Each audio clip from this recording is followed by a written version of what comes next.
Santa Monica set out to do something that had never been done before.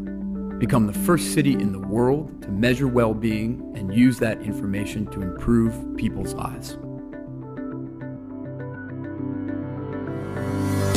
Santa Monica has a history of innovation, affordable housing, public transportation, sustainability. And we see well-being as the next chapter in that history of progressive government. Well-being is having friends, having a good job, living in a safe neighborhood. Well-being is what we want for ourselves, our children, our community. Well-being is very different from happiness. Happiness is an important part of well-being. Whether people have a positive outlook on their life is important, but that is only part of the picture. For people to be really having strong and optimal well-being, they have to be socially connected to each other. They have to feel that they're committed to their community. They have to feel that they have a future in that community. And that's where the science is. This project, which was funded by a prize from Bloomberg Philanthropies, really enabled the city to partner with some of the best and brightest across the world. Folks from Yale, the UK, and other institutions are really helping us make sure that this framework is grounded in science.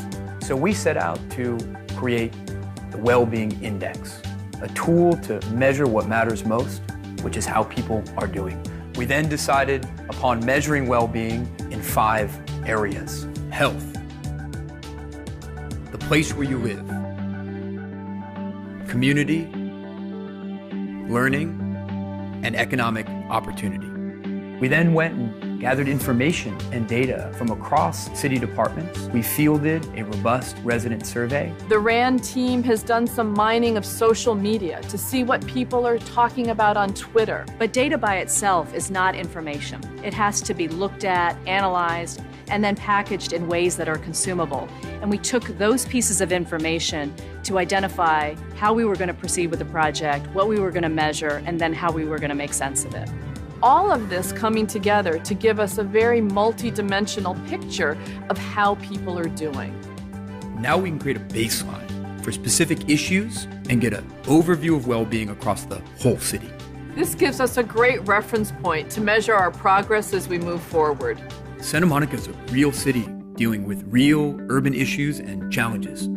We have hard evidence that too many of us struggle with stress, disconnection, social isolation. We have data that shows that the cost of living and economic inequality is too high.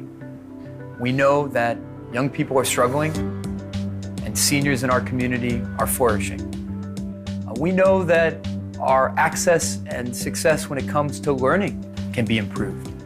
We've met an important milestone, but we're not done yet. We have to continuously measure well-being, but also to figure out how to use that information on an ongoing basis to make local decisions.